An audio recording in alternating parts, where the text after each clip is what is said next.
Hello friends, എല്ലാവർക്കും എൻ്റെ YouTube ചാനലിലേക്ക് സ്വാഗതം. നിങ്ങൾ ആദ്യമായാണ് ഈ ചാനൽ കാണുന്നതെങ്കിൽ പുതിയ വീഡിയോകൾക്കായി ഇപ്പോൾ തന്നെ ഒന്ന് സബ്സ്ക്രൈബ് ചെയ്ത് സപ്പോർട്ട് ചെയ്യുമല്ലോ.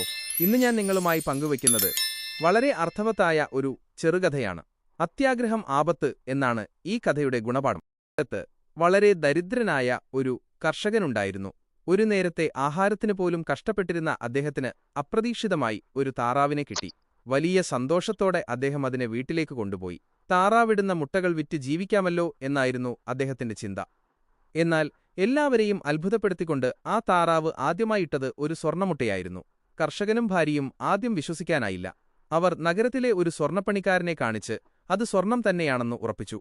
പിന്നീടങ്ങോട്ട് ഓരോ ദിവസവും താറാവ് ഓരോ സ്വർണ്ണമുട്ട വീതം ഇടാൻ തുടങ്ങി. ചുരുങ്ങിയ കാലം കൊണ്ടുതന്നെ അവർ വലിയ പണക്കാരായി മാറി. പക്ഷേ പണം കൂടുന്തോറും അവരുടെ ആഗ്രഹവും കൂടി. ഒരു ദിവസം ഭാര്യ കർഷകനോട് പറഞ്ഞു, നമുക്കെന്തിനാണ് ദിവസവും ഓരോ മുട്ടയ്ക്കായി ഇങ്ങനെ കാത്തിരിക്കുന്നത്? ഈ താറാവിന്റെ വയറ്റിൽ ഒരുപാട് സ്വർണ്ണമുട്ടകൾ കാണില്ലേ? നമുക്കിതിനെ കൊന്ന് വയറുകീറി അതെല്ലാം ഒന്നിച്ചെടുത്താലോ? ആദ്യമൊന്ന് മടിച്ചെങ്കിലും കർഷകനും ആ അത്യാഗ്രഹത്തിന് വഴങ്ങി. അവർ ആ പാവം താറാവിനെ കൊന്ന് വയറുകീറി നോക്കി. പക്ഷേ അവിടെ ഒരു മുട്ട പോലും ഉണ്ടായിരുന്നില്ല. ദിവസവും ഓരോ സ്വർണ്ണമുട്ട തന്നിരുന്ന ആ താറാവ് അവർക്ക് എന്നേക്കുമായി നഷ്ടപ്പെട്ടു. തങ്ങളുടെ അത്യാഗ്രഹം കാരണമുള്ളതും കൂടി നഷ്ടപ്പെട്ടതോർത്ത് അവർ ഒരുപാട് കരഞ്ഞു.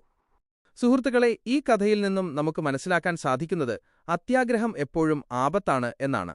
ഉള്ളതുകൊണ്ട് തൃപ്തിപ്പെടാൻ പഠിച്ചില്ലെങ്കിൽ വലിയ നഷ്ടങ്ങൾ നമുക്ക് സംഭവിക്കാം. ഈ കഥ നിങ്ങൾക്കിഷ്ടപ്പെട്ടെങ്കിൽ ലൈക്ക് ചെയ്യാനും ഷെയർ ചെയ്യാനും മറക്കരുത്. ഇതുപോലുള്ള കൂടുതൽ കഥകൾക്കായി ചാനൽ സബ്സ്ക്രൈബ് ചെയ്യുക. വീണ്ടും കാണാം.